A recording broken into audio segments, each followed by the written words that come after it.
আপনারা কি জানেন পাকিস্তান থেকে আমরা আলাদা কেন হয়েছিলাম? পাকিস্তান থেকে আলাদা হওয়ার একটাই কারণ ছিল যে আওয়ামী লীগ 160টা সিট পেয়েছিল, সংখ্যাগরিষ্ঠ সিট, কিন্তু পাকিস্তানিরা ভোটের মর্যাদা রক্ষা করতে পারে নাই। এর জন্য মানুষের যা কিছু আছে তা নিয়ে ঝাঁপিয়ে পড়েছিল, আন্দোলন করেছিল, স্বাধীন করেছিলাম ওরা ভোটের গুরুত্ব না দেওয়ার কারণে।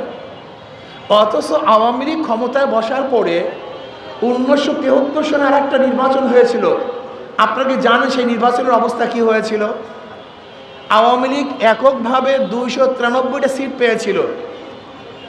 সেই 1973 সনে নির্বাচনে আওয়ামী লীগ এককভাবে নির্বাচন করেছিল, কাউকে নমিনেশন পেপার সাবমিট করতে দেয় নাই। জোর করে অবৈধভাবে তারা সেন্টার দখল করেছিল। মোস্তাক সাহেবকে তারা দাউদকান্দির থেকে হেলিকপ্টারে ভোটের বাক্স নিয়ে এসে এই আওয়ামী লীগ তাকে কিন্তু পাশ করিয়েছিল। পাকিস্তানের বিরুদ্ধে আন্দোলন করেছিলাম ভোটের অধিকার প্রয়োগ করার জন্য, অথচ 2 বছর পরই সে আওয়ামী লীগ আবার ভোটের অধিকারকে হরণ করেছে। 75-এ আওয়ামী লীগ দুনিয়ার থেকে বিদায়। 75 সনই আমাদের এই দেশের গৌরব, আপনাদের এই বগুড়ার গৌরব, জিয়াউর রহমান সাহেব ক্ষমতায় বসছিলেন। তার ক্ষমতায় বসার তারিখ ছিল 75-এর ডিসেম্বর মাসে তিনি ক্ষমতায় বসছিলেন। কেন ক্ষমতায় বসছিলেন, কিভাবে ক্ষমতায় বসছিলেন আপনারা সবাই জানেন। উনি ক্ষমতায় বসছিলেন 75-এ, নির্বাচন দিয়েছিলেন 79-তে।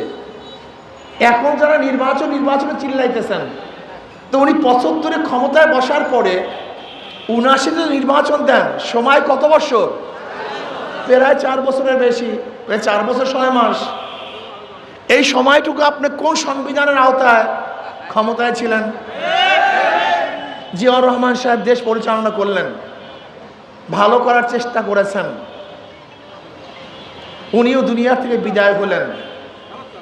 ওনার আদর্শ, ওনার নিয়ম, ওনার কানুন প্রচার করে সত্তার সাহেবকে ক্ষমতায় বসালাম, কিন্তু সত্তার সাহেব থাকতে পারলেন না। এরশাদ সাহেব ঘাট ধাক্কা দিয়ে তাকে বিদায় দিলেন। তিনি প্রায় 9 বছরের উপরে ছিলেন ক্ষমতায়। আবার আন্দোলন সংগ্রাম করে জিয়াউর রহমান সাহেবের আদর্শ বিক্রি করে। জিয়াউর রহমান সাহেব ভালো ছিলেন, আদর্শবান ছিলেন, নীতিবান ছিলেন, দেশপ্রেমিক ছিলেন।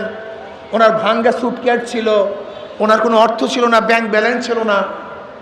ওনার আদর্শ, ওনার বক্তব্য প্রচার করে আমরা 1991 সনে তার স্ত্রীকে, সহধর্মিণীকে আমরা ক্ষমতায় বসালাম। উনি 1991 সনে ক্ষমতায় বসলেন, কিন্তু 96 পর্যন্ত দেশ দুর্নীতিতে কয়বার চ্যাম্পিয়ন হয়েছে? 3 বার। খুব ভালো মতো বোঝার চেষ্টা করবেন। আদর্শ বিক্রি করছি জিয়াউর রহমান সাহেবের, বসাইছি তার স্ত্রীকে। উনি পারফরমেন্স কি দেখালেন? মাত্র 5 বছরের দেশ দুর্নীতিতে 3 বার বিশ্ব চ্যাম্পিয়ন করছেন, বেশি না। 1996 সালে নির্বাচন হয়েছিল, আপনারা জানেন কিনা আমি জানি না, 15ই ফেব্রুয়ারি। 1996 সনে 15ই ফেব্রুয়ারিটা নির্বাচন হয়েছিল, যে নির্বাচনে মাত্র 16 দিন ক্ষমতায় ছিল বিএনপি। মনে আছে কিনা জানি না। 15ই ফেব্রুয়ারি নির্বাচন। ওই নির্বাচনটা হয়েছিল কেমন জানেন? ওই সে 1973 সনে যে নির্বাচন, একক নির্বাচন, ঠিক বিএনপি কোনটা নির্বাচন উপহার দিয়েছিল, সেই নির্বাচনে কাউকে অংশগ্রহণ করতে দেয় নাই, নিজেরা ক্ষমতা দখল করেছিল। মনে নাই আপনাদের? আবার আন্দোলন সংগ্রাম করে শেখ সাহেবের আদর্শ বিক্রি করে 1996-তে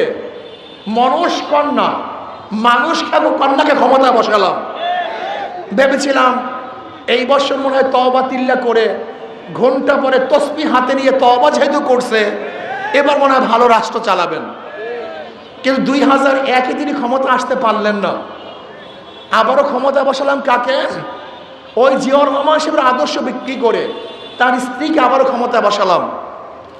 উনি মাঝখানে 16 দিন ছিল, তাই 2001-এ বসার পরে তিনি ক্ষমতায় কয়বার? প্রাইম মিনিস্টার 3 বার। কিন্তু 4 বছর না যেতে যেতে আন্দোলন সংগ্রাম, মাঝখান থেকে এত গন্ডগোল গ্যাঞ্জাম, মঈনুদ্দিন ফখরুদ্দিন সাহেব ক্ষমতা দখল করলেন, 2.5 বছর ক্ষমতা চালালেন, উভয়কে অ্যারেস্ট করলেন, গৃহবন্দী করলেন, 2 থিওরি করলেন যে বিএনপি আওয়ামী লীগ কাউকে রাখা যাবে না, কিন্তু টিকতে পারে নেই। আবার দেখা যায় হঠাৎ করে মঈনুদ্দিন সাহেব, ফখরুদ্দিন সাহেব আবারও সেই মনস্কন্যাকে ফেল করা না পাশ করা, ওই ফেল করা মনস্কন্যাকে আবারও ক্ষমতায় বসালাম 2008-এ। এরপরে তো বুঝেন ক্ষমতার অবস্থাটা কি। এতদিন চলে গেছে, মানুষ চিন্তা করছে আবারও সে জিয়াউর রহমান সাহেবের আদর্শ বিক্রি করে আবারও ক্ষমতায় আসবে। কিন্তু ফাঁকে 5ই আগস্টের পরে একটা দল বাংলাদেশে যেই ঘটনা ঘটাইতেছে, এতে ক্ষমতা কিভাবে আসবে আল্লাহ পাক ভালো জানে, আমি জানি না। যদি তাদের বিরুদ্ধে কথা বলে ক্ষিপ্ত হয়ে যায়। এবার আমার কথায় আসেন, মোটামুটি সংক্ষিপ্ত ইতিহাস বললাম। আমরা রাষ্ট্র কেন সৃষ্টি করেছিলাম? আমরা কেন নির্বাচিত মানুষকে নির্বাচন করি? আমরা কেন মানুষকে ক্ষমতায় বসাই? স্টেটের কাজটা কি? এটা আমরা অনেকেই জানি না। আমাদের মূল সমস্যা এই। স্টেটের কাজ হলো জালেমদের বিরুদ্ধে মাজলুমদের পক্ষে দাঁড়ানো। ধরে নেন এইটা কি ভাই? এটা কিসের বিল্ডিং? পাবলিকের? হ্যাঁ, পুলিশ প্লাজা। একটা পাবলিকের বিল্ডিং ধরে নেন 10 তলা। উনি একেবারে নিরিবিলি, ওনার বিল্ডিংটা বগুড়ার কিছু মাস্তানা দখল করছে। ওনার তো শক্তি নেই তাদের বিরুদ্ধে আন্দোলন করা, লড়াই করা। উনি কোথায় যাবে বলেন তো? রাষ্ট্রের কাছে যাবে। রাষ্ট্র কি বলবে? তোমার কোনো টেনশন নেই, তোমার উপর জুলুম করা হয়েছে, তোমার কোনো টেনশন নেই, আমি তোমার পাশে আছি, তোমার বিল্ডিং তোমার কাছে পুষিয়ে দেওয়ার দায়িত্ব আমার। রাষ্ট্রের কাজ হলো মাজলুমের পক্ষে দাঁড়ানো। এক ব্যক্তি ক্ষুধার্ত, রাষ্ট্রের কাজ হলো তুমি কেন ক্ষুধার্ত থাকবা, আমি তোমার ক্ষুধা নিবারণের ব্যবস্থা করতেছি। রাষ্ট্রের কাজটা কি? তুমি বস্ত্রহীন থাকবা না, তোমার বস্ত্রের ব্যবস্থা আমি করছি। রাষ্ট্রের কাজটা কি? তুমি গৃহহীন, তোমার গৃহহীন থাকার কোনো প্রয়োজন নাই, তোমার ঘরের ব্যবস্থা আমি করছি। রাষ্ট্রের কাজটা কি?